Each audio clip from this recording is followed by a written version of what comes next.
Mon téléphone a vibré avec un texto de ma sœur, Madison, alors que j'aidais ma fille de 6 ans, Emma, à faire ses devoirs. Retrouve-nous au Belacourt ce soir à 19h, il est temps de fêter ta grande promotion. J'ai fixé l'écran, la confusion m'envahissant. Quelle promotion? Il y a 3 semaines, j'avais été écarté pour le poste d'ingénieur logiciel senior dans mon entreprise. Le poste est allé à quelqu'un avec la moitié de mon expérience, mais 2 fois plus de relations. Je n'avais pas parlé du rejet à ma famille car je savais à quel point ils seraient déçus. Ma femme, Sarah, a regardé par-dessus mon épaule et a froncé les sourcils. Ça sent le piège, Rocco, m'a-t-elle prévenu. Mais j'ai décidé d'y aller quand même, espérant un dîner de famille paisible. Au moment où je suis entré dans le restaurant chic, la voix de Madison a retenti dans la salle à manger. Le voilà, notre réussite familiale. Elle a fait un geste théâtral vers une table bondée de 12 parents dont j'ignorais la venue. La vue qui m'a accueilli à Belacourt m'a noué l'estomac. Ce que j'avais prévu comme un petit dîner de famille s'était transformé en quelque chose ressemblant à un banquet d'entreprise. Mes parents, Frank et Dorothy, étaient assis en bout de table, rayonnant de fierté. Madison s'était positionnée comme une maîtresse de cérémonie, son mari Trevor hochant la tête avec approbation à ses côtés. Mon frère Jake était là avec sa petite amie Amber, tous deux déjà en train de travailler sur ce qui semblait être leur 2e tournée de boissons. Mais le vrai choc est venu de voir des cousins à qui je n'avais pas parlé depuis des années, Marcus et sa femme Lisa, Stéphanie et son mari Brad, même mon cousin Germain Danny, que je me souvenais comme le gamin qui volait des bonbons aux réunions de famille. « Rocco » a crié Madison, assez fort pour que les tables environnantes l'entendent. « On t'attendait. » J'ai pris la liberté de commander des amuse-gueules et du vin pour commencer. Je savais que ça ne te dérangerait pas, vu tes grandes nouvelles. Je me suis dirigé vers la table, Sarah juste derrière avec nos enfants, Emma et Noah, 8 ans. Le restaurant était clairement haut de gamme, le genre d'endroit où les serveurs portaient des chemises blanches impeccables et où les prix du menu vous faisaient regarder à 2 fois. Des lustres en cristal projetaient une lumière chaude sur des nappes en lin et le doux murmure de conversation sophistiquée remplissait l'air. « Madison » ai-je dit doucement en prenant ma place. « De quoi s'agit-il » Je n'ai parlé à personne d'une quelconque promotion. Elle a agité la main d'un air dédaigneux. « Oh, ne sois pas modeste. Mère a appris des Johnson que tu gagnes beaucoup d'argent maintenant. Ils ont dit que leur fille travaille dans ton entreprise et a mentionné que tu as été promu à un poste technique important. » Mon père, Frank, s'est penché en avant, son visage buriné plissé de satisfaction. « Il était temps, mon fils. J'ai toujours su que tu en avais les capacités. Ta mère et moi avons dit à tout le monde à quel point nous sommes fiers. » J'ai senti la main de Sarah serrer la mienne sous la table. Elle sentait le piège se refermer sur nous. « En fait, papa, il y a eu un malentendu. Je n'ai pas eu cette promotion. En fait, j'ai été écarté il y a 3 semaines. » L'expression de Frank s'est légèrement assombrie. « Ne sois pas modeste, Rocco. Ta mère l'a appris de sources fiables. Il n'est pas nécessaire de minimiser ton succès. » Avant que je puisse répondre, Madison s'est levée et a fait teinter son verre de vin avec un couteau à beurre. « Tout le monde, puis-je avoir votre attention ?» Le restaurant tout entier a semblé se calmer alors qu'elle se préparait à faire une annonce. « Je veux prendre un moment pour célébrer mon incroyable frère Rocco, qui vient de décrocher une promotion majeure dans son entreprise de technologie.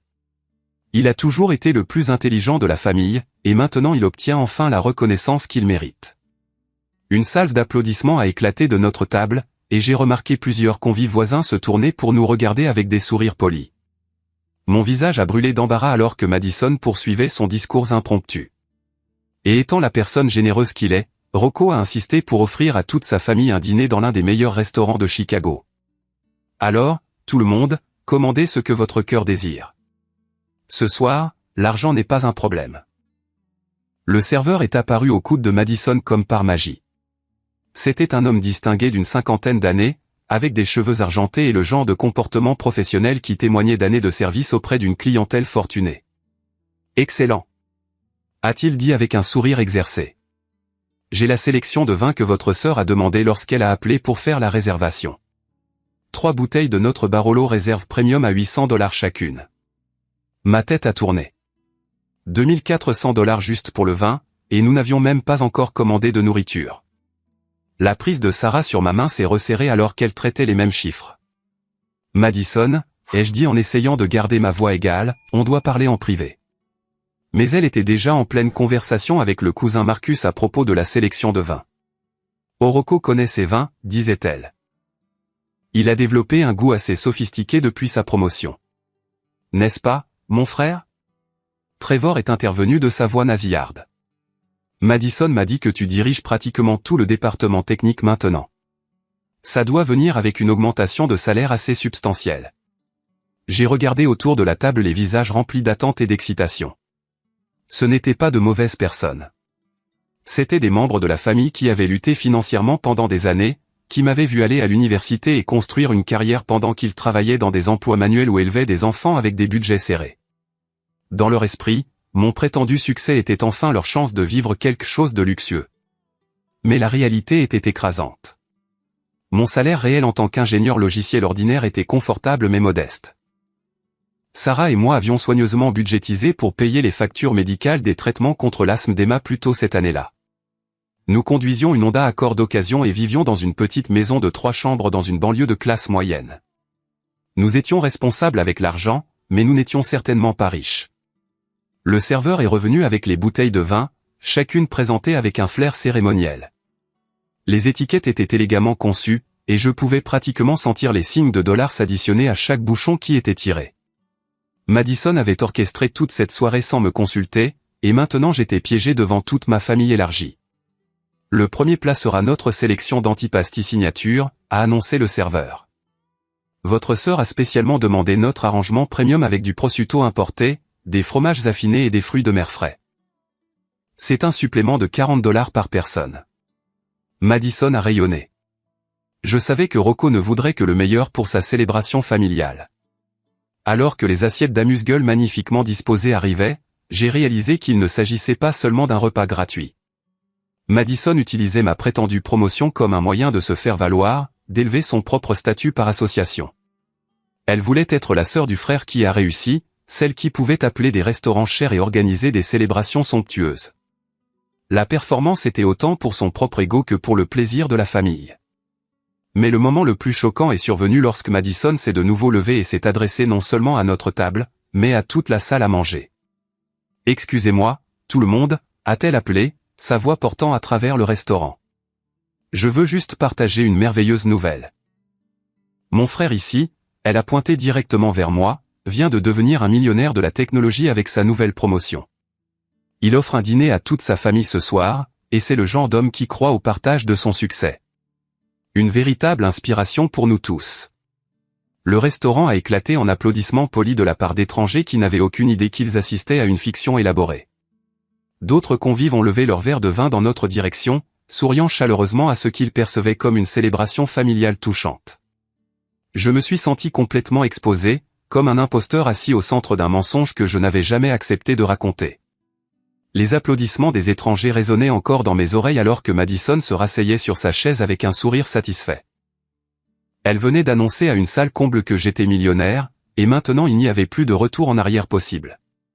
Le poids des attentes pesait sur moi comme une force physique. Maintenant que nous avons bien commencé la célébration, a poursuivi Madison, faisons de cette soirée un moment inoubliable. Elle a de nouveau fait signe au serveur. Apportez-nous vos plus belles sélections de menus. Je veux voir le bœuf wagyu, les queues de homard, peut-être une partie de cette tour de fruits de mer premium que j'ai vu servi plus tôt.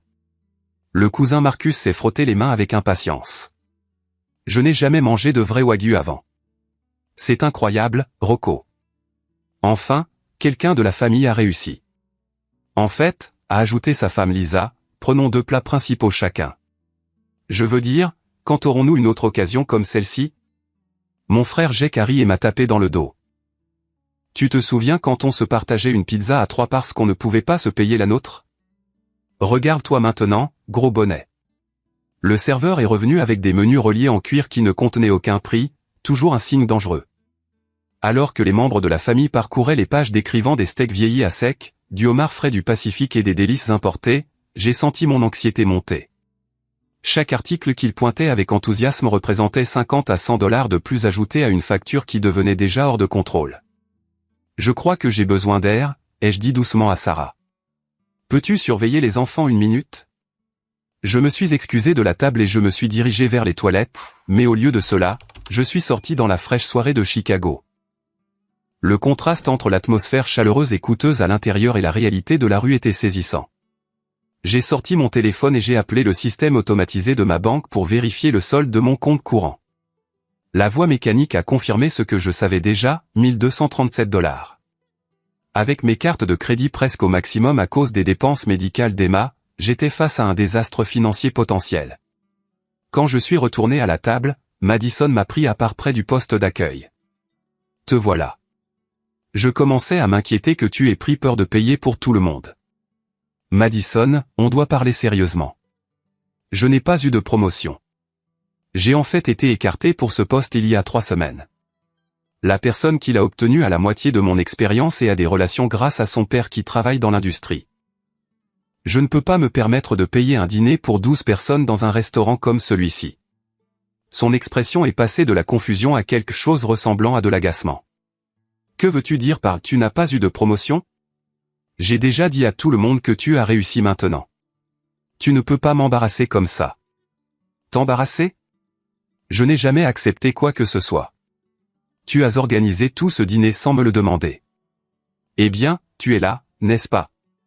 Écoute, je comprends que tu sois peut-être nerveux à l'idée de dépenser de l'argent, mais tu ne peux pas humilier notre famille parce que tu t'inquiètes pour une facture de carte de crédit. Mets-le juste sur plusieurs cartes si tu dois le faire. J'ai regardé ma sœur avec incrédulité. Madison, je ne crois pas que tu comprennes. Sarah et moi avons payé des factures médicales. On fait un budget serré pour les courses et l'essence. Je ne peux pas simplement dépenser des milliers de dollars pour un dîner. Mon père, Frank, avait apparemment entendu une partie de notre conversation car il s'est approché de nous avec une expression sévère. « Rocco, de quoi s'agit-il ? Ta mère s'est vantée à tout le quartier de ton succès. Madame Peterson, la voisine, a spécifiquement demandé quand nous allions avoir un dîner de célébration. Vas-tu humilier cette famille parce que tu t'inquiètes pour de l'argent ? Papa, j'essaie d'expliquer qu'il n'y a jamais eu de promotion. » Madison a mal compris quelque chose. La voix de Frank s'est durcie. « Fils, j'ai travaillé dans la construction pendant 35 ans. Je n'ai jamais eu les opportunités que tu as eues avec ton éducation et ton travail de bureau. Si tu as enfin réussi, le moins que tu puisses faire est de le partager avec les gens qui t'ont soutenu. Ne sois pas égoïste maintenant que tu as du succès. » Je me sentais piégé entre la déception de mon père et les attentes de ma sœur. Pendant ce temps, Sarah avait découvert quelque chose qui aggravait encore la situation. Elle s'est approchée de nous avec une expression inquiète et m'a pris à part. « Rocco, je dois te dire quelque chose. Madison m'a appelé la semaine dernière pour me poser des questions sur ton nouveau salaire et si tu avais mentionné l'achat d'une maison de vacances ou d'une nouvelle voiture. Quand je lui ai dit qu'il n'y avait pas de promotion et pas d'augmentation de salaire, elle a semblé frustrée et a dit qu'elle avait du mal à comprendre quelque chose. Mais apparemment, elle a quand même organisé ce dîner. Mon cœur s'est serré en traitant cette information. Madison savait qu'il n'y avait pas de promotion, mais elle avait quand même orchestré toute cette soirée. Ce n'était pas un malentendu. C'était un coup monté délibéré. Je suis retourné à la table pour constater que Jake avait pris l'initiative d'inviter des invités supplémentaires. Rocco, bonne nouvelle. J'ai appelé mon pote David et sa petite amie Jessica du travail. Ils vont nous rejoindre pour le plat principal. Je leur ai dit que mon frère payait pour tout le monde et ils n'en revenaient pas. Ils devraient être là dans environ 20 minutes. Jake, je n'ai jamais accepté de payer pour des personnes supplémentaires. Allez, mec.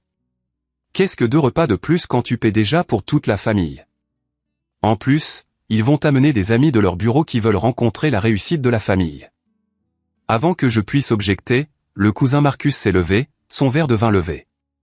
Je veux porter un toast à Rocco, qui est passé de partager des nouilles ramen à l'université à posséder la moitié de la Silicon Valley.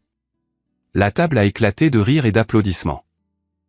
D'autres convives ont jeté un coup d'œil avec des sourires chaleureux, appréciant clairement la célébration familiale dont ils étaient témoins.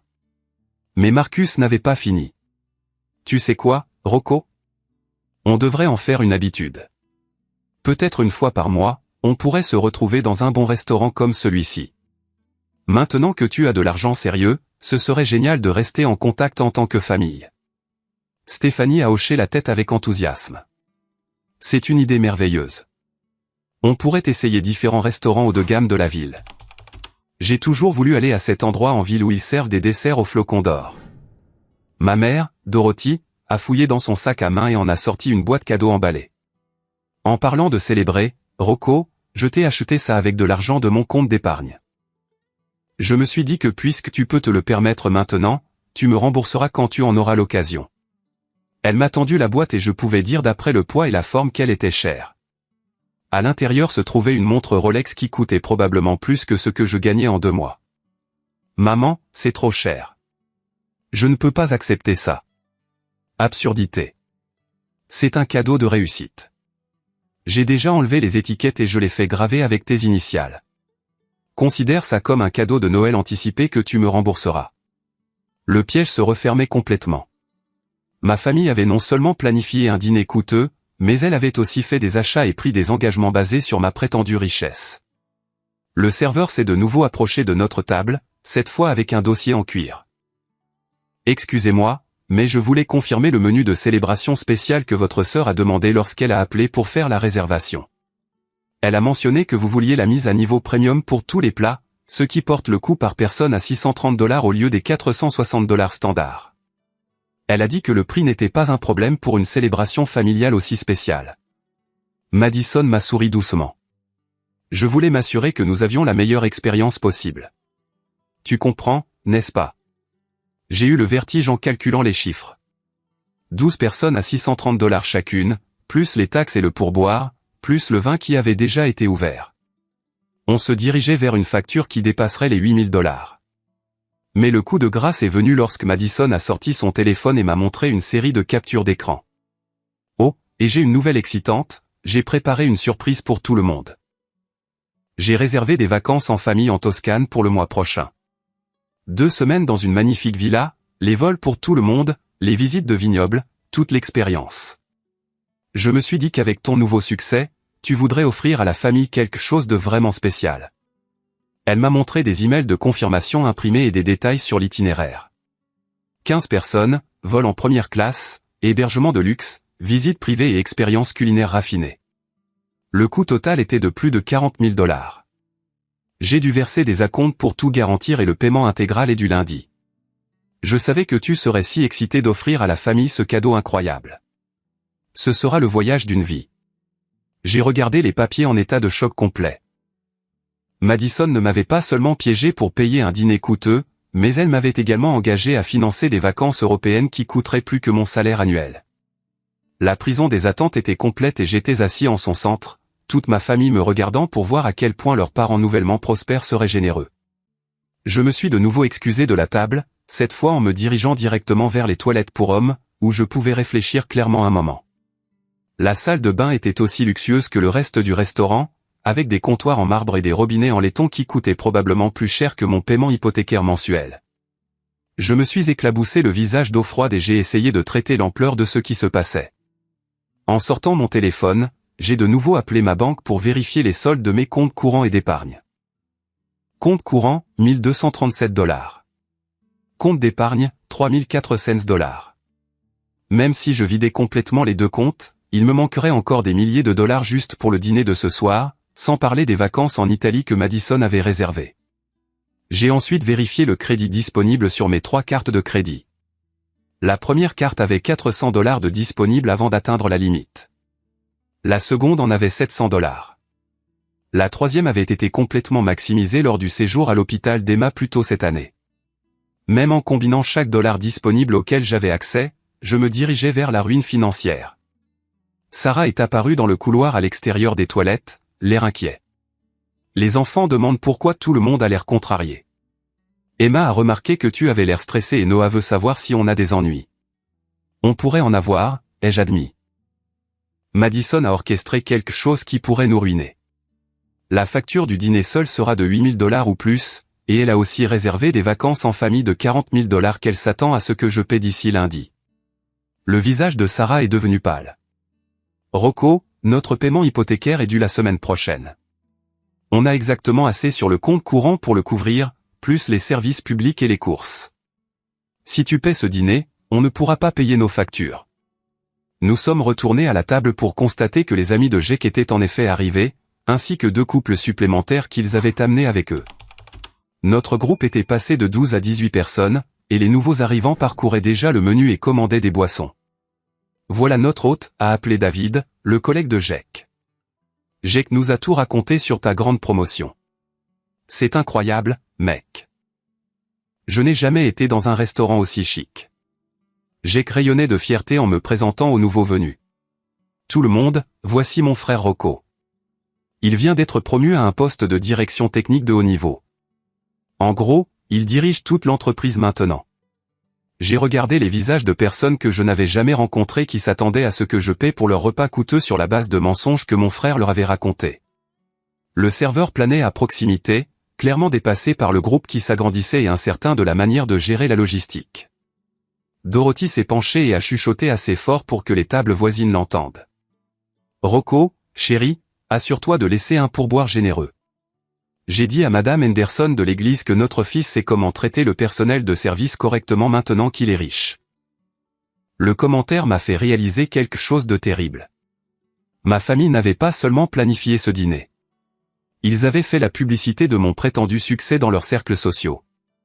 Ma mère s'était vantée auprès de ses amis de l'église. Mon père en avait apparemment parlé aux voisins et aux collègues. Jake avait invité des gens de son bureau. Madison avait répandu la nouvelle à quiconque voulait l'entendre. Je n'étais pas seulement piégé pour payer un dîner coûteux. J'étais piégé pour maintenir une fiction publique que des dizaines de personnes croyaient maintenant être la vérité. Marcus s'est approché de moi avec une expression sérieuse. Rocco, je voulais te parler d'une opportunité d'investissement. Maintenant que tu réussis si bien, j'ai pensé que tu pourrais être intéressé à m'aider à créer une petite entreprise. Rien de trop important, peut-être juste 20 ou 30 000 pour lancer une entreprise d'aménagement paysager. Avec ton succès, ce serait un excellent moyen d'aider la famille. Avant que je puisse répondre, Stéphanie est intervenue avec sa propre demande. En fait, puisqu'on parle d'investissement, Brad et moi cherchons à acheter une maison. On espérait que tu serais prêt à nous aider avec la compte. Peut-être 15 000. On te rembourserait avec intérêt, bien sûr. Les demandes n'arrêtaient pas d'affluer. Trevor a mentionné une idée de start-up qui avait besoin de financement. Lisa a parlé des frais de scolarité de sa fille. Danny a évoqué une facture de réparation de voiture qu'il ne pouvait pas se permettre. Il semblait que tout le monde à table était arrivé avec un discours préparé sur la façon dont je pouvais partager ma nouvelle richesse.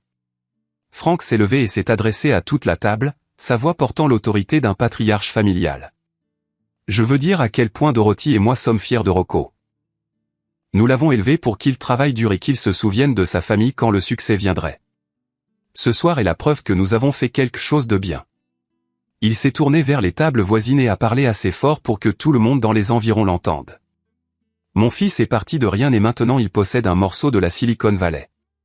C'est le genre d'homme qui partage ses bénédictions avec les gens qui l'ont soutenu. Voilà à quoi ressemblent les valeurs familiales en Amérique. D'autres convives ont hoché la tête avec approbation et quelques personnes ont même recommencé à applaudir. J'avais l'impression d'être piégé dans une performance où tout le monde sauf moi connaissait le script. Le serveur est apparu avec la bouteille de vin la plus chère que j'ai jamais vue. C'est le Brunello 1997 qui a été spécialement demandé, a-t-il annoncé. 12 000 $ la bouteille, et nous en ouvrons 3 comme demandé. Madison a applaudi avec enthousiasme. Parfait. Je voulais que ce soir soit vraiment mémorable. Rocco, tu vas adorer ce vin. J'ai lu dans un magazine que les cadres qui réussissent célèbrent toujours avec des millésimes comme celui-ci. Alors que le sommelier effectuait une cérémonie d'ouverture de vin élaboré, j'ai réalisé que Madison avait transformé mon prétendu succès en un fantasme de style de vie complet. Elle ne se contentait pas de dépenser mon argent imaginaire. Elle créait une identité entière autour de ma prétendue richesse. Mais le point de rupture est survenu lorsqu'elle s'est de nouveau levée et a fait une annonce qui a brisé toute illusion restante que c'était un simple dîner de famille. Tout le monde, j'ai une dernière surprise. J'ai contacté une journaliste du Chicago Tribune qui écrit sur les réussites locales. Elle va nous rejoindre ici pour le dessert pour interviewer Rocco sur son ascension d'une famille ouvrière à un cadre technique. L'article paraîtra dans la section des affaires du dimanche avec une photo de nous tous célébrant ensemble. Mon sang s'est glacé. Une interview dans un journal rendrait le mensonge permanent et public d'une manière qui pourrait détruire non seulement mes relations familiales, mais potentiellement ma carrière réelle si mon véritable employeur voyait l'article. Madison, ai-je dit en me levant brusquement. Je dois te parler en privé, tout de suite. Mais elle était déjà au téléphone avec la journaliste. Oui, nous sommes à Bella Court sur North Michigan Avenue. La célébration familiale se déroule parfaitement. Mon frère est tout ce que vous pourriez souhaiter dans une histoire de réussite. J'ai regardé autour de la table 18 personnes qui s'attendaient à ce que je finance leur soirée, des membres de la famille qui avaient déjà pris des engagements financiers basés sur ma prétendue richesse, et des étrangers qui croyaient assister à un récit touchant de réussite américaine. Le réseau de mensonges était devenu si complexe que je ne voyais plus comment m'en échapper sans détruire des relations et des réputations qui avaient mis des années à se construire. Sarah a croisé mon regard de l'autre côté de la table. Elle pouvait voir que j'approchais d'une dépression complète. Nos enfants étaient assis tranquillement, sentant la tension mais ne comprenant pas sa source. Emma avait cessé de manger et me regardait avec l'inquiétude intuitive que les enfants développent lorsqu'ils sentent que leurs parents sont en détresse. Le serveur s'est approché avec les menus des desserts et des informations sur les boissons après le dîner. La facture continuait de grimper. Les attentes continuaient de monter. Et les mensonges étaient sur le point de devenir publics dans le principal journal de Chicago. Quelque chose en moi a finalement craqué. Je me suis levé si brusquement que ma chaise a raclé le sol en marbre, créant un son qui a fait se retourner plusieurs tables voisines. Le restaurant tout entier a semblé s'arrêter alors que je me préparais à m'adresser non seulement à ma famille, mais à tous ceux qui étaient à portée de voix. Arrêtez, ai-je dit, ma voix portant plus d'autorité que je n'en avais jamais utilisée avec mes parents. Arrêtez tout de suite. Madison avait l'air confuse et légèrement agacée. Rocco, qu'est-ce qui ne va pas? La journaliste sera là dans 20 minutes. Tu dois te préparer pour l'interview. Il n'y aura pas d'interview, car il n'y a pas de promotion. Les mots sont sortis clairs et définitifs. Je n'ai pas été promu il y a 3 semaines. En fait, j'ai été écarté pour le poste auquel j'avais postulé. Une femme nommée Jennifer Chen a obtenu le poste à la place, malgré moins d'expérience, car son père travaille dans l'industrie et a fait les bonnes relations. La table est devenue complètement silencieuse. Même les nouveaux arrivants du travail de GEC ont cessé leur conversation pour écouter. Mon salaire actuel en tant qu'ingénieur logiciel ordinaire est de 68 000 $ par an. Après impôts, assurance maladie et cotisation de retraite, je ramène à la maison environ 4 200 $ par mois. Sarah et moi vivons dans une maison de 3 chambres avec un paiement hypothécaire de 1 800 $. Nous conduisons une Honda Accord d'occasion qui a 8 ans. Nous faisons nos courses dans des supermarchés avec des coupons et achetons les vêtements de nos enfants dans des magasins discount. L'expression de Frank passait de la confusion à l'embarras. Fils, de quoi parles-tu? On a appris de sources fiables que tu as eu une promotion majeure. Papa, il n'y a pas eu de source fiable. Il y a eu un malentendu que Madison a transformé en un fantasme élaboré. Je me suis tourné pour faire face directement à ma sœur. Madison, tu as appelé Sarah la semaine dernière et tu as posé des questions sur ma prétendue promotion et mon augmentation de salaire. Quand elle t'a dit qu'il n'y en avait pas, tu as décidé d'organiser ce dîner quand même. Le visage de Madison est devenu rouge. Ce n'est pas vrai. Je pensais sincèrement que tu avais été promu. Quand Sarah a mentionné que tu passais un entretien pour quelque chose, j'ai supposé que tu l'avais obtenu. Mais même après que Sarah ait clarifié que je n'avais pas obtenu le poste, tu as quand même réservé ce restaurant. Tu as quand même invité 12 membres de la famille. Tu as quand même précommandé du vin cher et amélioré le menu à 630 $ par personne. Et tu as certainement réservé des vacances de 40 000 $ en Italie sans me le demander. Sarah s'est levée et s'est adressée à la table avec une dignité tranquille. Je n'ai jamais dit à Madison que Rocco avait été promu. Quand elle m'a appelé, j'ai expliqué clairement qu'il était déçu de ne pas avoir obtenu le poste auquel il avait postulé. Elle a soit mal compris délibérément, soit décidé de créer une célébration quand même. La révélation a créé une vague de murmures inconfortables autour de la table. Les membres de la famille ont commencé à se regarder avec confusion et un embarras croissant. Les étrangers que GEC avait invités semblaient particulièrement mal à l'aise, réalisant qu'ils avaient été amenés à dîner sous de faux prétextes. Marcus s'est éclairci la gorge maladroitement. Alors, quand tu as dit qu'il gagnait beaucoup d'argent maintenant? Je n'ai jamais dit ça, ai-je répondu. Madison l'a annoncé sans me consulter. Elle a aussi dit aux gens que j'avais acheté une maison de vacances et une nouvelle BMW, ce qui est complètement faux. Elle a créé une version entièrement fictive de ma vie. Trevor avait l'air choqué en traitant cette information. Mais Madison m'a montré des photos de ce qu'elle a dit être votre nouvelle maison. C'était probablement des photos d'un site immobilier, a dit doucement Sarah. On vit dans la même maison depuis 6 ans. Le poids de la situation devenait clair pour tout le monde à table. Les amis de Jake se regardaient mal à l'aise, voulant clairement partir. Les membres de la famille qui avaient pris leurs propres engagements financiers basés sur ma prétendue richesse commençaient à paniquer. Dorothy a pris la parole d'une voix tremblante. Mais je t'ai déjà acheté cette montre. J'ai dépensé $3000 de mon épargne retraite parce que je pensais que tu pouvais te permettre de me rembourser. Maman, je ne t'ai jamais rien demandé. Je ne peux pas me permettre de te rembourser une montre de $3000. Lisa avait l'air accablée. Marcus et moi avons déjà versé un acompte sur de nouveaux meubles parce qu'on pensait que Rocco allait nous prêter de l'argent pour son entreprise d'aménagement paysager. Les confessions n'arrêtaient pas d'affluer. Stéphanie avait versé un acompte sur une maison sur la base de ma prétendue volonté de l'aider avec le financement. Jake avait promis à ses amis une soirée coûteuse qu'il ne pouvait pas se permettre. Danny avait déjà dépensé de l'argent qu'il n'avait pas, s'attendant à ce que je couvre ses réparations de voiture.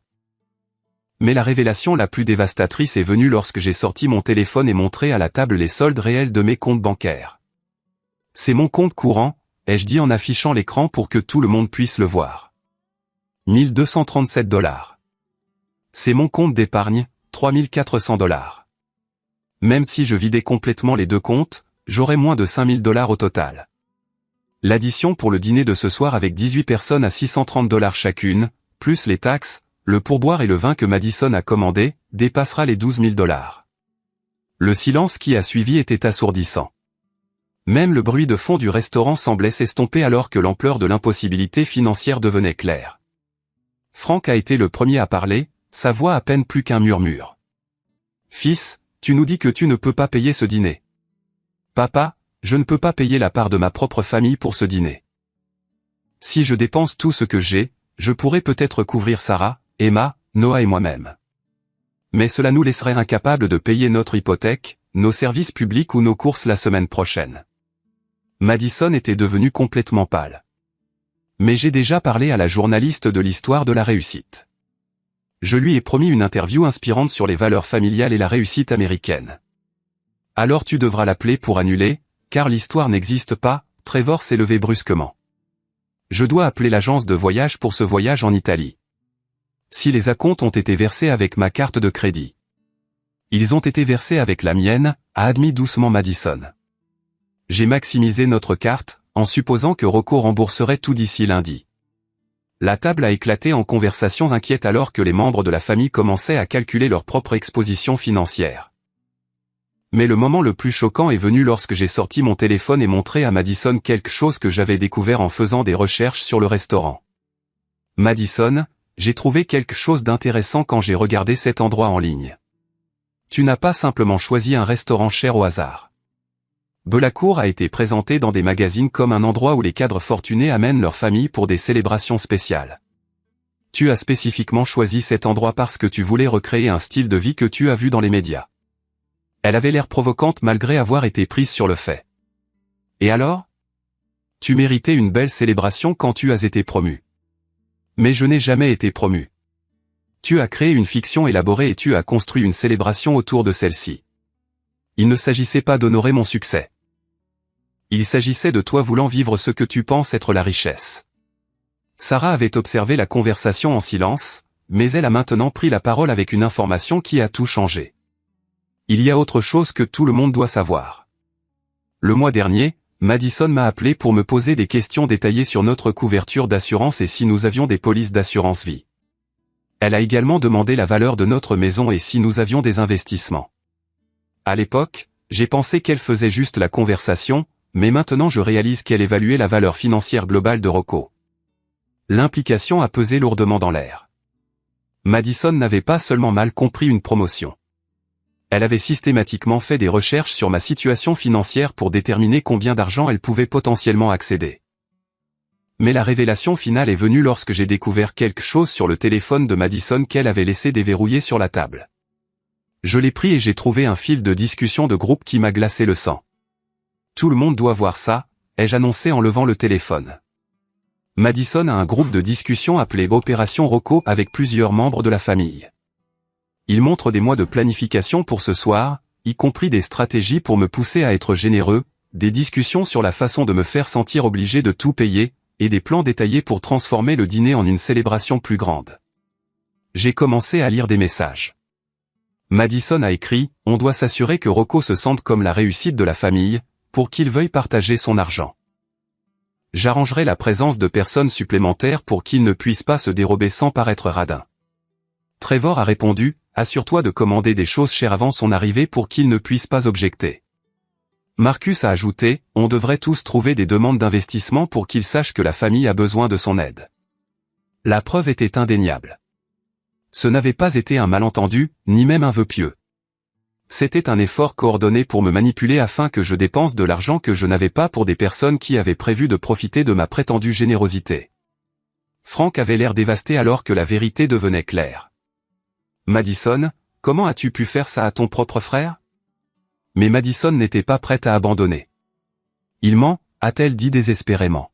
« Montre-leur ton vrai compte en banque, Rocco. Arrête de faire semblant d'être pauvre alors que tout le monde sait que tu as eu cette promotion. » Madison, a dit doucement Sarah, j'étais là quand il a reçu l'appel lui disant qu'il n'avait pas le poste. Je l'ai vu pleurer cette nuit-là parce qu'il avait l'impression d'avoir déçu notre famille. Il n'y a jamais eu de promotion. La conversation a été interrompue lorsque le serveur s'est approché de notre table, l'air inquiet. Excusez-moi, mais on doit discuter de la situation de la facture. Plusieurs articles ont déjà été préparés en cuisine et le vin qui a été ouvert ne peut pas être retourné. Allons-nous avoir des problèmes de paiement ce soir?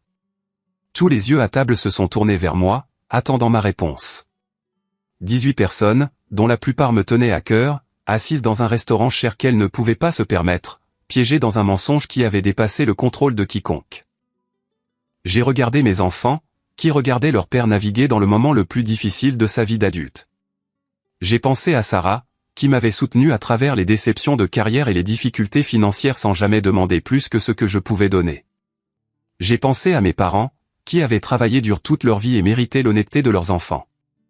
Et j'ai pris une décision qui allait tout changer. J'ai regardé directement le serveur et j'ai parlé avec un calme confiant. Il y a eu un malentendu important ce soir que je dois résoudre. S'il vous plaît, donnez-moi 30 minutes pour gérer cette situation correctement et ensuite nous réglerons la note en fonction de ce que chaque partie peut réellement se permettre. Les yeux de Madison se sont écarquillés d'alarme. Rocco, qu'est-ce que ça veut dire exactement? Ça veut dire que je vais payer pour ce que ma famille a consommé et que tout le monde devra prendre la responsabilité de ses propres choix. Je me suis tourné pour m'adresser à toute la table. Je veux que tout le monde comprenne quelque chose clairement. Je n'ai jamais accepté de payer ce dîner. J'ai été invité sous de faux prétextes à ce que je pensais être un petit repas de famille. Je ne serai pas financièrement responsable des décisions que je n'ai pas prises ni des dépenses que je n'ai pas autorisées. Frank avait l'air confus et embarrassé. Mais, mon fils, ta mère et moi nous sommes déjà vantés auprès des gens que tu offrais un dîner à la famille. Comment expliquerons-nous ça? Papa, tu l'expliqueras en disant la vérité. Madison a créé une fiction sur mon succès financier et a construit une célébration élaborée autour de celle-ci sans me consulter. Les personnes à qui tu as parlé comprendront qu'il y a eu une mauvaise communication. J'ai doucement pris la main de Sarah et j'ai parlé à nos enfants.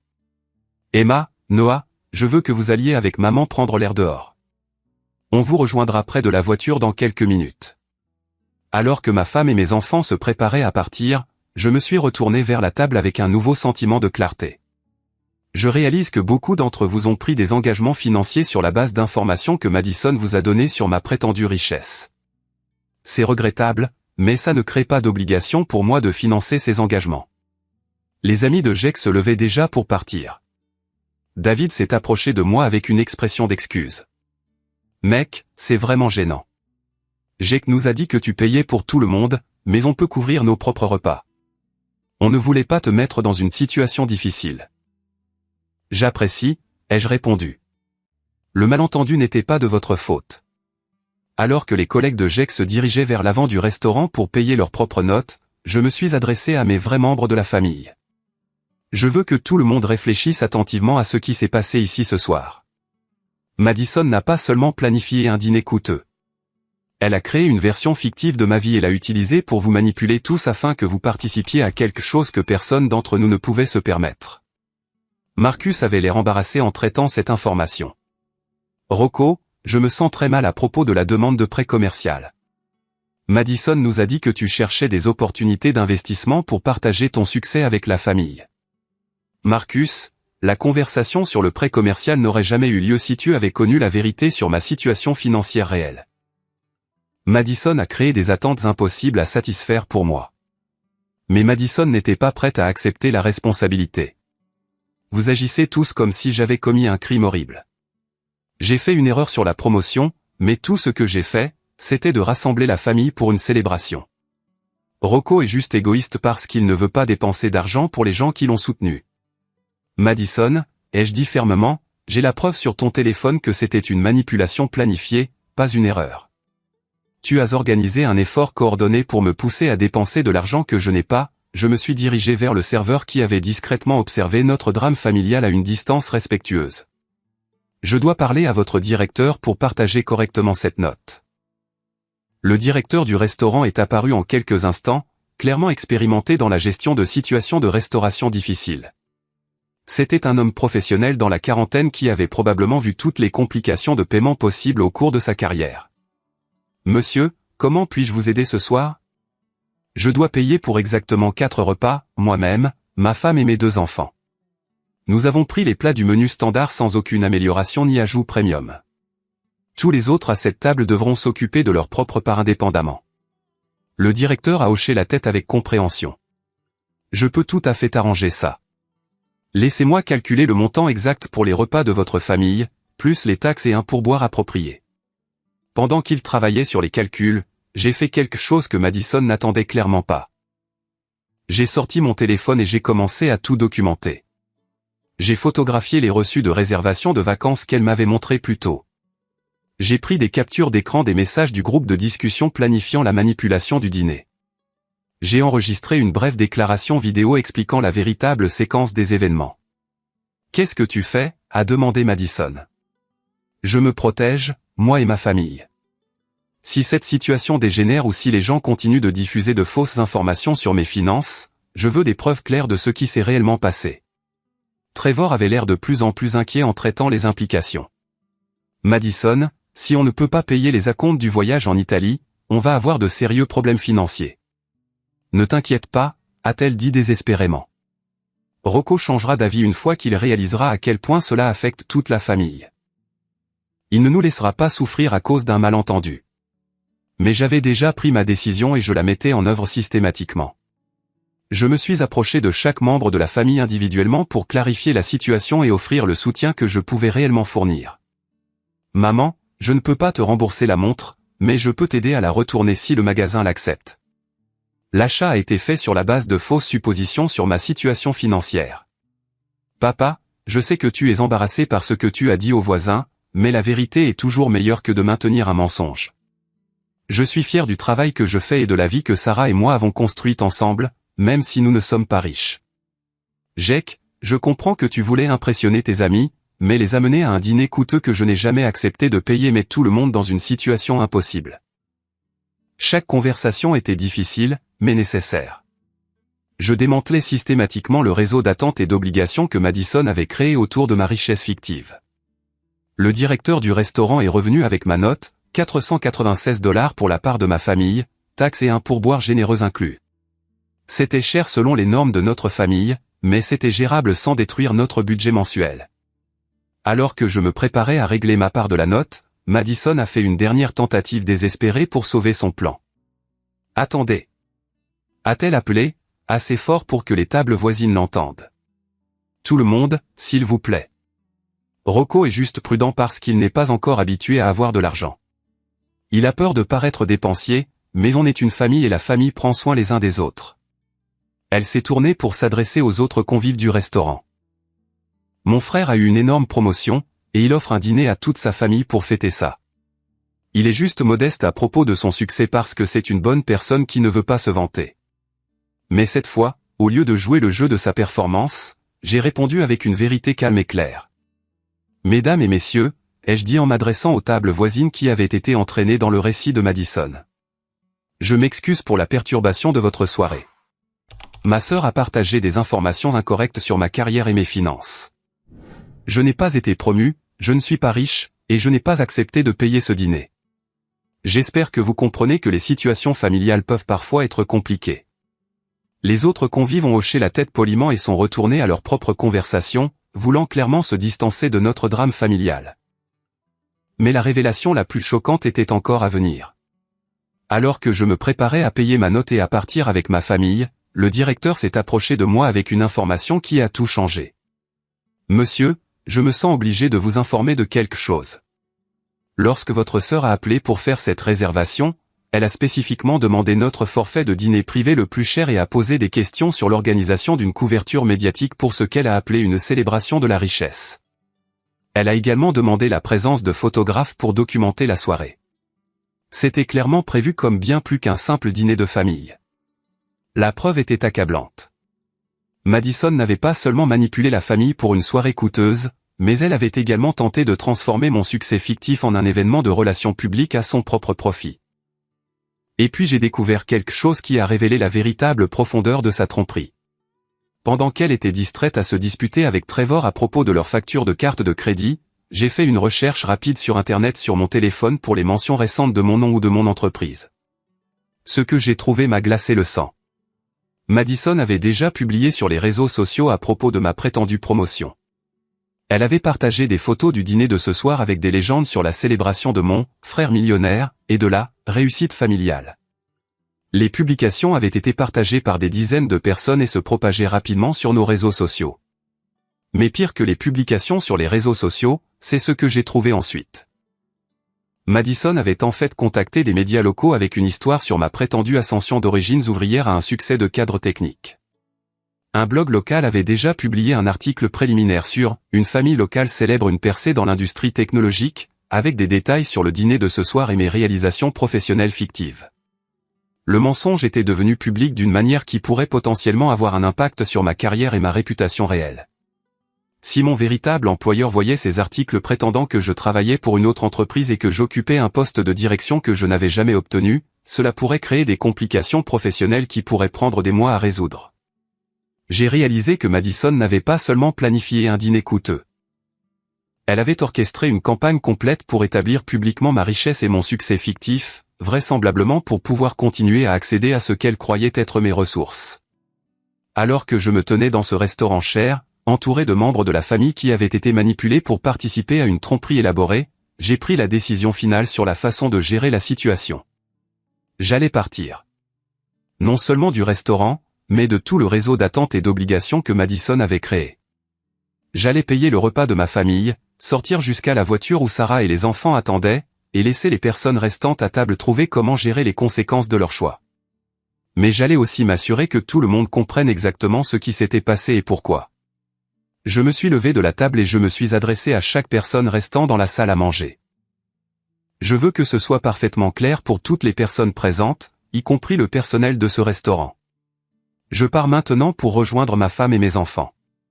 Je paierai exactement 496 $ pour la part de ma famille pour le repas.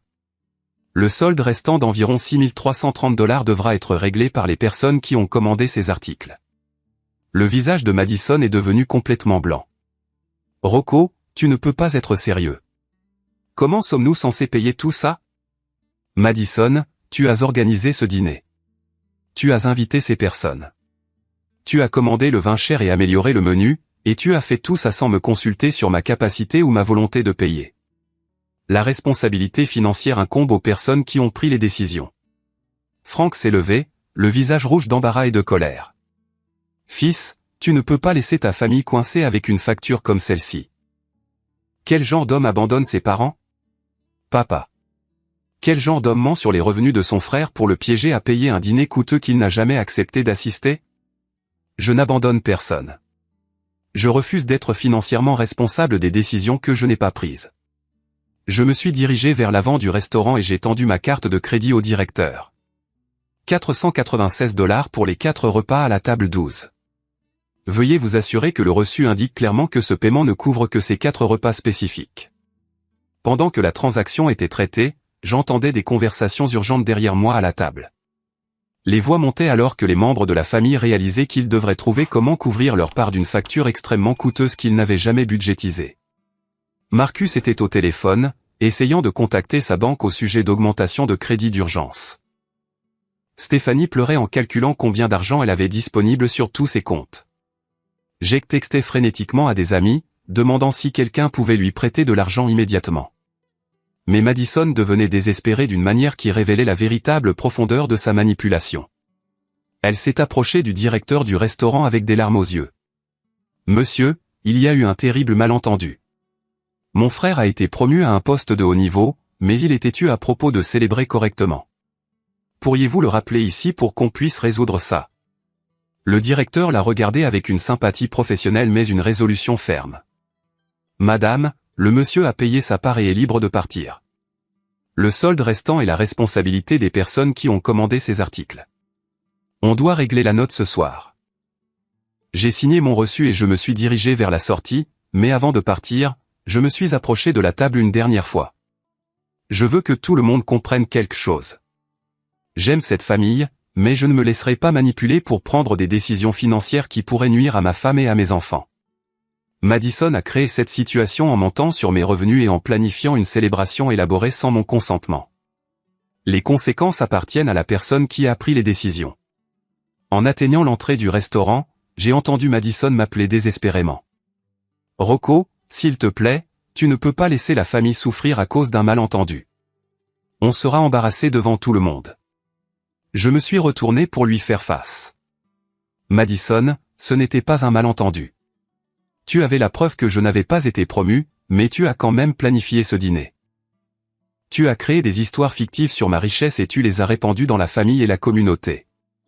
Tu as organisé un effort coordonné pour me pousser à payer des choses que je ne pouvais pas me permettre. Ce sont les conséquences naturelles de ces choix. » À l'extérieur du restaurant, Sarah attendait près de notre voiture avec Emma et Noah. Les enfants étaient silencieux, sentant clairement la gravité de la situation, mais ne comprenant pas entièrement ses implications. « Comment ça s'est passé ?» a demandé Sarah alors que nous montions dans la voiture. « J'ai payé pour notre famille et j'ai laissé tout le monde s'occuper de sa propre part. C'était la seule façon de faire comprendre qu'on ne se laissera pas manipuler pour prendre des décisions financières qu'on ne peut pas se permettre. » En rentrant chez nous, mon téléphone a commencé à vibrer avec un flot incessant d'appels et de textos. Madison appelait à plusieurs reprises, ses messages vocaux allant d'accusations de colère à des supplications désespérées. Jake a envoyé plusieurs textos affirmant que j'avais abandonné la famille et détruit des relations qui avaient mis des années à se construire. Marcus a laissé un message vocal disant qu'il était déçu de mon égoïsme et qu'il n'arrivait pas à croire à quel point l'argent m'avait changé. Mais l'appel le plus dévastateur est venu de ma mère, Dorothy. « Rocco, chérie, tu dois revenir et arranger cette situation. Madison pleure et ton père est plus en colère que je ne l'ai jamais vu. Le restaurant menace d'appeler la police si quelqu'un ne paie pas la note. S'il te plaît, ne laisse pas notre famille s'effondrer pour de l'argent. » J'ai écouté le message vocal avec Sarah assise à côté de moi et nous avons tous les deux compris l'ampleur de ce qui se passait. Notre famille élargie vivait une crise qui pourrait endommager de manière permanente les relations, tout cela parce que Madison avait bâti une fiction élaborée autour de mon prétendu succès. « Devrions-nous y retourner ?» a demandé doucement Sarah. « Si on y retourne et qu'on paie cette note, on apprend à tout le monde que la manipulation fonctionne. On met aussi notre propre famille en danger financier pour éviter un embarras temporaire. » 20 minutes après avoir quitté le restaurant, j'ai reçu un appel téléphonique qui a tout changé. Le directeur du restaurant appelait mon téléphone portable. « Monsieur, je voulais vous informer de la situation ici. Les membres restants de votre groupe ne peuvent pas couvrir la note. Plusieurs cartes de crédit ont été refusées et le montant total du dépasse ce qu'ils peuvent payer ce soir. On devra faire appel aux forces de l'ordre si la note n'est pas réglée bientôt. » « Je comprends, » ai-je répondu. J'ai payé la part de ma famille en totalité.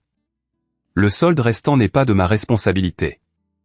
Je respecte ça, monsieur, mais je voulais vous donner une occasion de reconsidérer avant de prendre d'autres mesures. Après avoir raccroché, Sarah et moi avons discuté de nos options. On pouvait retourner au restaurant et sauver tout le monde en payant une note qui dévasterait notre budget familial. On pouvait essayer de négocier une sorte de plan de paiement qui nous laisserait quand même financièrement tendus pendant des mois. Ou on pouvait maintenir notre position et laisser nos parents faire face aux conséquences naturelles de leurs décisions. Qu'est-ce que les enfants apprendraient si on y retournait et qu'on payait, a demandé Sarah. Ils apprendraient que d'autres personnes peuvent prendre des décisions coûteuses pour notre famille sans notre consentement et qu'on les sauvera toujours des conséquences. Et qu'apprendront-ils si on n'y retourne pas? Ils apprendront que notre famille prend des décisions financières avec soin et qu'on ne laisse pas d'autres personnes contrôler notre budget par la culpabilité ou la manipulation. Nous discutions encore de la situation quand mon téléphone a de nouveau sonné. Cette fois, c'était Madison et sa voix était différente de tout ce que j'avais jamais entendu. Elle paniquait vraiment. « Rocco, tu dois nous aider.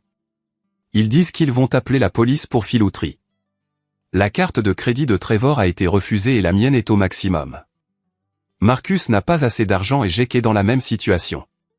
Papa a essayé de le mettre sur sa carte, mais sa limite n'est que de 2000 $. On va se faire arrêter si quelqu'un ne paie pas cette note. Madison, tu as créé cette situation en planifiant un dîner coûteux que personne d'entre nous ne pouvait se permettre. Je t'ai dit clairement que je n'étais pas promu et que je ne pouvais pas payer pour tout le monde. Mais je pensais que tu étais juste modeste. Je ne savais pas à quel point la situation financière était grave. Tu avais la preuve qu'il n'y avait pas de promotion. Tu as choisi d'organiser le dîner quand même parce que tu voulais vivre ce que tu pensais être la richesse. Ce sont les conséquences de cette décision. Le téléphone est resté silencieux un long moment avant que Madison ne reprenne la parole, sa voix à peine plus qu'un murmure. Rocco, ils appellent la police maintenant. Le directeur a dit qu'on a 10 minutes pour régler la note ou ils porteront plainte pour vol de service. S'il te plaît, je t'en supplie.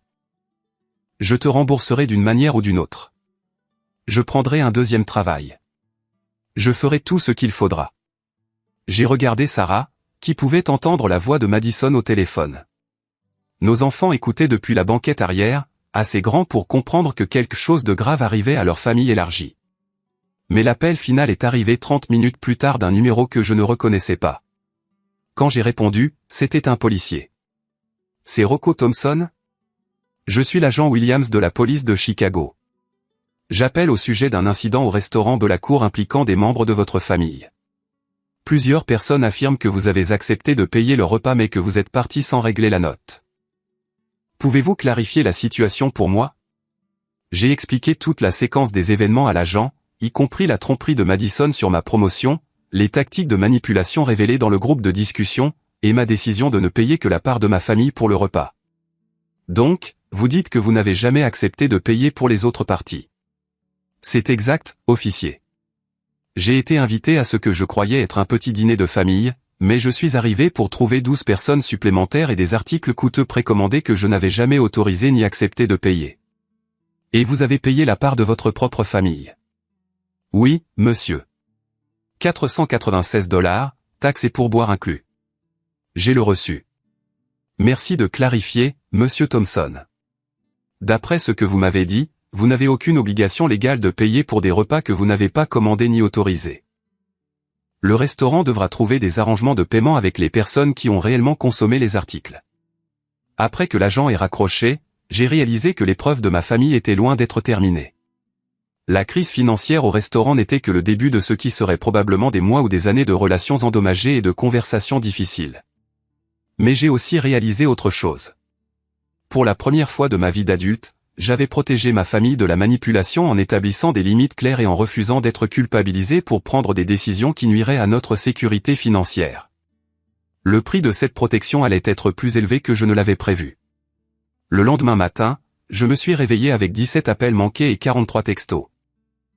La nouvelle de l'incident du restaurant s'était répandue dans tout notre réseau familial élargi, créant des effets d'entraînement que je n'avais pas prévus.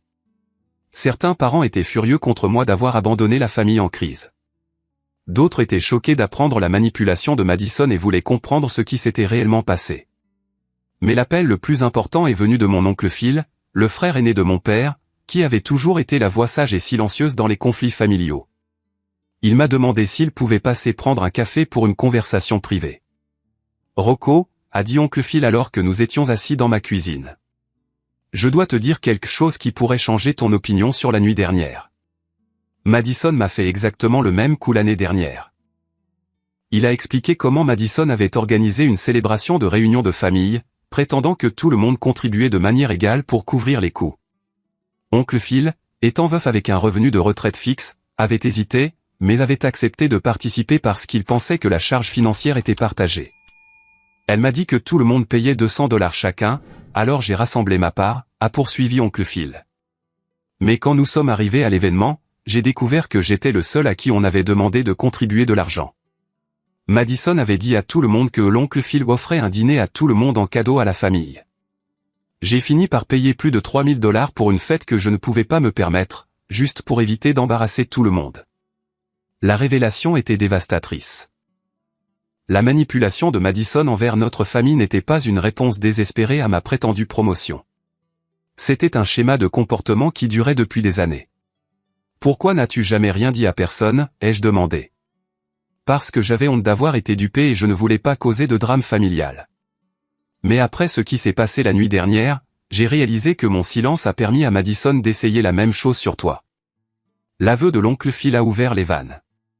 Au cours des jours suivants, d'autres membres de la famille ont commencé à partager leurs propres expériences de manipulation financière par Madison.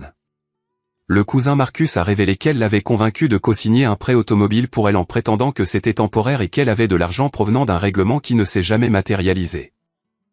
Stéphanie a admis que Madison avait emprunté de l'argent pour des « factures médicales d'urgence » qui se sont avérées être des procédures esthétiques qu'elle voulait mais ne pouvait pas se permettre. Le schéma était clair et troublant. Madison avait systématiquement exploité les relations familiales pour financer un style de vie qu'elle ne pouvait pas soutenir avec ses revenus réels et ceux de Trevor. Mais la découverte la plus choquante est venue lorsque Dorothy m'a appelé 3 jours après l'incident du restaurant. Ma mère avait fait ses propres recherches et avait découvert quelque chose qui expliquait tout. Rocco, j'ai découvert pourquoi Madison était si désespérée d'établir que tu étais riche, a-t-elle dit avec une détresse évidente dans la voix. Elle et Trevor ont de graves problèmes financiers. Ils ont 3 mois de retard sur leurs paiements hypothécaires. Leur voiture est sur le point d'être saisie et ils ont plus de $40 000 de dettes de carte de crédit. Les vacances qu'elle a réservées en Italie ont été payées avec des avances de fonds qu'ils n'ont aucun moyen de rembourser. La vérité était enfin claire. Madison n'avait pas essayé de célébrer mon succès ou de réunir la famille pour une soirée spéciale. Elle était confrontée à la ruine financière et avait tenté d'utiliser ma prétendue promotion comme un moyen d'accéder à de l'argent qui pourrait résoudre sa crise. Elle prévoyait de te demander un prêt substantiel après le dîner, a poursuivi Dorothy. Elle pensait que si elle pouvait établir publiquement que tu étais riche et prospère, tu te sentirais obligé d'aider les membres de la famille dans le besoin. La célébration du restaurant était censée être la mise en place d'une demande financière beaucoup plus importante. Armée de cette information, j'ai pris une décision qui a surpris même Sarah. J'ai appelé Madison et j'ai organisé une rencontre pour un café, juste nous deux, loin du reste du drame familial. Quand elle est arrivée au café, Madison avait l'air épuisée et vaincue. La persona confiante et manipulatrice qu'elle avait affichée au restaurant avait disparu, remplacée par quelqu'un qui semblait sincèrement désespéré. « Je suppose que tu as entendu parler de notre situation financière », a-t-elle dit doucement. « J'ai entendu certaines choses, mais je veux entendre la vérité de ta part. » Au cours de l'heure suivante, Madison m'a raconté la véritable histoire. Elle et Trevor avaient vécu au-dessus de leurs moyens pendant des années, utilisant des cartes de crédit et des prêts pour maintenir une apparence de succès qui n'était pas basée sur la réalité. Lorsque leur château de cartes financier a commencé à s'effondrer, elle était devenue désespérée de trouver une solution. Quand j'ai entendu des rumeurs sur ta promotion, ça a semblé être la réponse à nos prières, a-t-elle admis. J'ai pensé que si je pouvais créer une célébration publique de ton succès, tu te sentirais bien dans ta peau et tu voudrais partager ta bonne fortune avec la famille. Mais Madison, tu savais que je n'avais pas été promu. Sarah te l'a dit directement. Je savais qu'il y avait une chance que tu sois juste modeste ou que la promotion puisse encore arriver. J'étais assez désespéré pour parier dessus. Pour la première fois depuis l'incident du restaurant, j'ai ressenti une réelle sympathie pour ma sœur. Elle avait fait des choix terribles et blessé des personnes qui me tenaient à cœur, mais la motivation sous-jacente était la peur et le désespoir plutôt que l'égoïsme pur. Que va-t-il se passer maintenant, ai-je demandé. On va probablement perdre la maison. Trevor parle déjà à un avocat spécialisé en faillite. Les acomptes des vacances en Italie sont perdus et on devra faire face aux sociétés de cartes de crédit à propos des avances de fonds. Il faudra des années pour se remettre de ce gâchis. J'ai pris une décision qui nous a tous les deux surpris. Madison, je ne peux pas résoudre tes problèmes financiers, mais je peux. Je peux t'aider à ne pas les aggraver.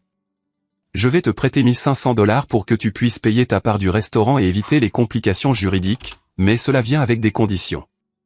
Ses yeux se sont remplis de larmes alors que je décrivais mes conditions. Le prêt serait remboursé en petites mensualités sur 2 ans.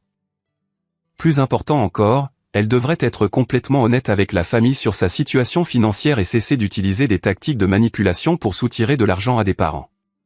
Je veux aussi que tu assistes à des séances de conseil financier et que tu crées un budget réaliste basé sur tes revenus réels, ai-je poursuivi.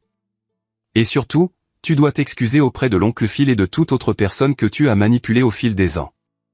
Madison a accepté toutes mes conditions et, au cours des mois suivants, elle a respecté ses engagements. La conversation avec l'oncle Phil a été particulièrement difficile, mais elle a amorcé un processus de guérison qui a rapproché notre famille. L'incident du restaurant est devenu un tournant pour toute notre famille élargie. Au lieu de permettre la manipulation continue de Madison, les parents ont commencé à établir des limites claires en matière d'aide financière et à exiger la transparence sur la manière dont l'argent était utilisé.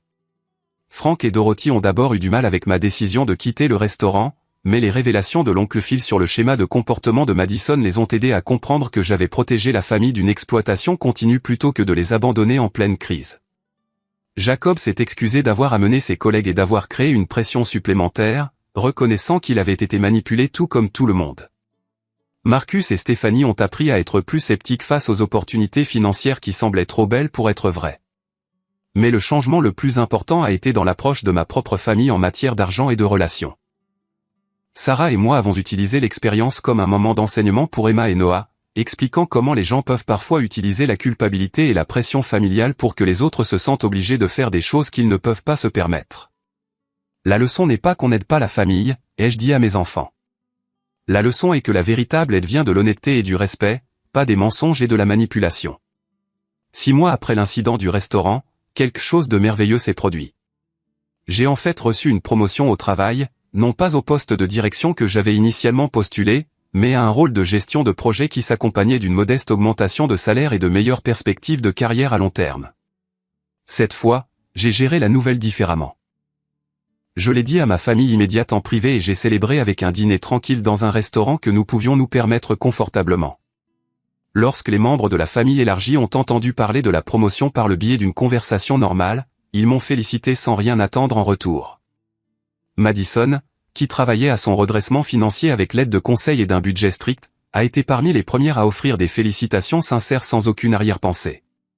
Son mariage avec Trevor a survécu à la crise financière et ils ont tous deux trouvé de meilleurs emplois qui leur ont permis de reconstruire lentement leur stabilité. L'expérience a enseigné à toute notre famille de précieuses leçons sur la différence entre un soutien authentique et une manipulation déguisée en célébration.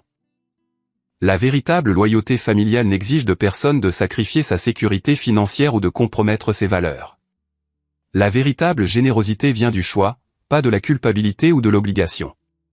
En réfléchissant à tout ce qui s'était passé, j'ai réalisé que le résultat le plus précieux n'était pas seulement de protéger le budget de ma famille ou de dénoncer la manipulation de Madison. C'était d'apprendre à faire confiance à mon propre jugement et à établir des limites qui protégeaient les personnes qui me tenaient le plus à cœur. Emma et Noah ont appris que leur père donnerait toujours la priorité au bien-être de leur famille plutôt qu'à la pression sociale temporaire. Sarah a appris que notre partenariat était assez solide pour résister aux critiques de personnes qui ne comprenaient pas nos valeurs. Et j'ai appris que parfois, la chose la plus aimante que l'on puisse faire pour quelqu'un est de lui permettre de faire face aux conséquences naturelles de ses choix. La note du restaurant a finalement été réglée grâce à une combinaison de plans de paiement et de contributions familiales qui ne m'ont pas impliqué. Madison et Trevor ont payé leur part sur 6 mois. Jake a couvert sa part avec l'aide de sa coopérative de crédit et Marcus a obtenu un financement par l'intermédiaire de sa banque. Tout le monde a appris à prendre la responsabilité de ses propres décisions financières. 1 an plus tard, nos réunions de famille étaient plus petites mais plus authentiques. Au lieu de célébrations élaborées conçues pour impressionner les autres, nous nous sommes concentrés sur le fait de passer du temps ensemble d'une manière que tout le monde pouvait se permettre.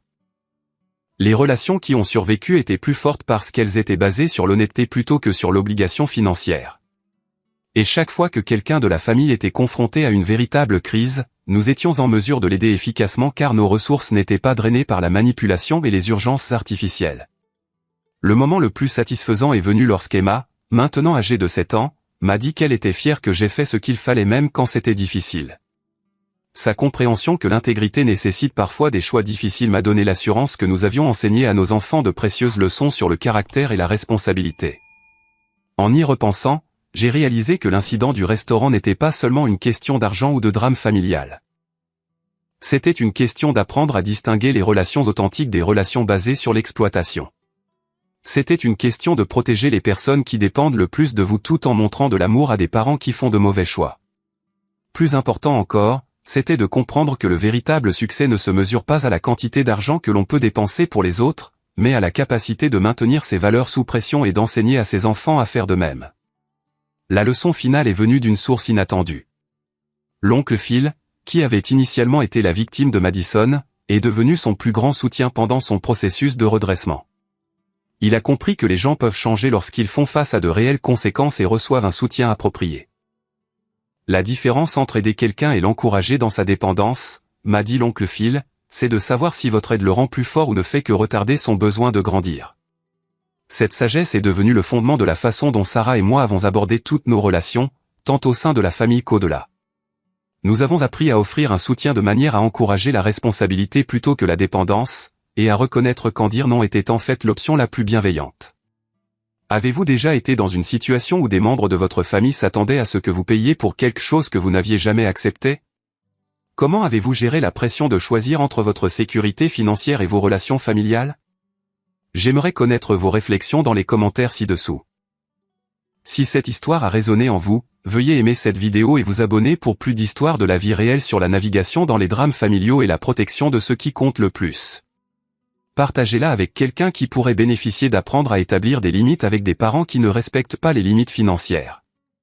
Merci d'avoir écouté mon histoire et j'espère qu'elle vous aidera à vous sentir plus confiant pour défendre le bien-être de votre famille, même lorsque c'est difficile. N'oubliez pas que les personnes qui vous aiment vraiment respecteront vos limites et que celles qui ne respectent pas vos limites ne vous aiment peut-être pas de la manière saine que vous méritez. ¿Qué pasa? Me mató. ¿Qué te mató? Le pegué a un weón acá y me pegó 600 Chucha. Oye, ¿cómo le equipáis runa a la arma y wey así? ¿O a la armadura? con la runa y le dais clic a la arma que queréis. De hecho, te sale ahí, te explica. Si apretáis Shift, te sale más información que en algunos objetos. Otro cofre. Casco.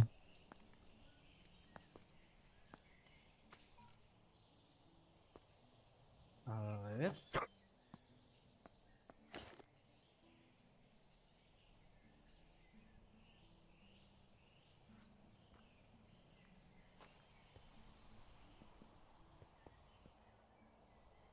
¿Qué? Ah, pero no, en mi arma creo que no tengo un Garci como tal.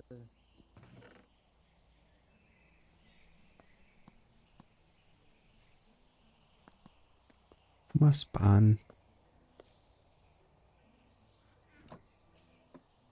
Ah, Pandaga, te podéis casar. Qué estúpido. ¿Ah? Te puedes casar también. ¿Me puedo casar? Sí. No, bueno. Puse un punto de aparición aquí por si muero. Ponlo aquí. Dale. Esto.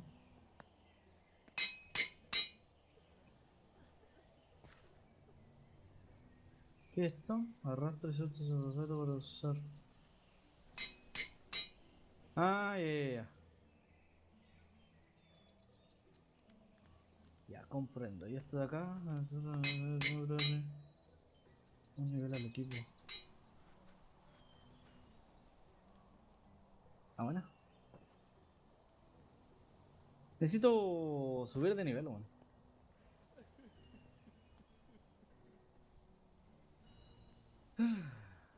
Fuerza de curación. Sí, pues los cabros, creo que, de hecho, creo que una vez te mostré el mod del Minecraft que teníamos, que era justo el mismo que estaba ocupando.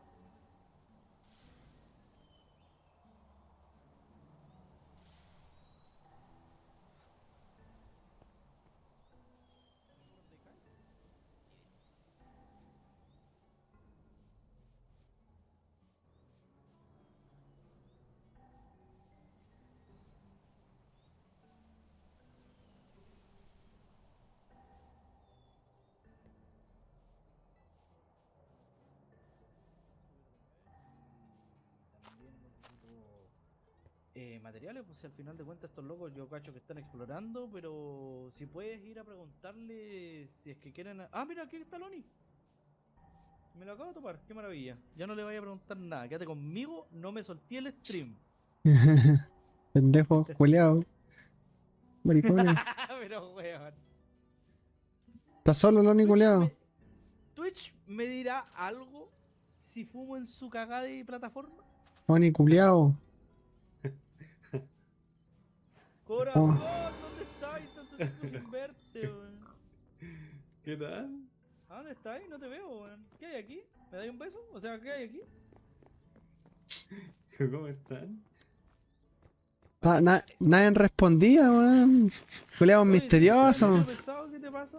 Se creen famosos, weón. Ya les subió la fama, Es weón. verdad, weón. El weón, si no voy al chat a preguntarle, directamente no me responde. Y de hecho, no lo hizo. Mira, Ojalá, mi tiene, amor. A ver, tiene, ¿sí? mira, tiene cosas acá, weón. A ver. Mira Oye, qué rico, weón. bonito, weón. Mira, mira, mira, mira, mira, Hola. mira, mira, mira. Un escudo, Mira, mira. weón. ¡Ah! ¿Qué? Ahora geleo. Ajá. Ah, de Increíble. hecho tenía ahí un poco de daño. ¿Qué vaya a ir al final? Oh, yo soy luchador. Ah, dale, dale. Espérame, déjame colocar esto aquí. Me estoy jugando. Necesito cambiar la asignación de botones. A ver. La B. Abre la mochila. La N. ¿Qué hace? Esto es para colocar. Panda acá. Guarda tu spawn acá, en la cama, porque... Dame un segundo, mira que tengo que configurar algunas cosas. Ah, ¿por qué lo saca? ¿Por qué? ¿Qué pasó?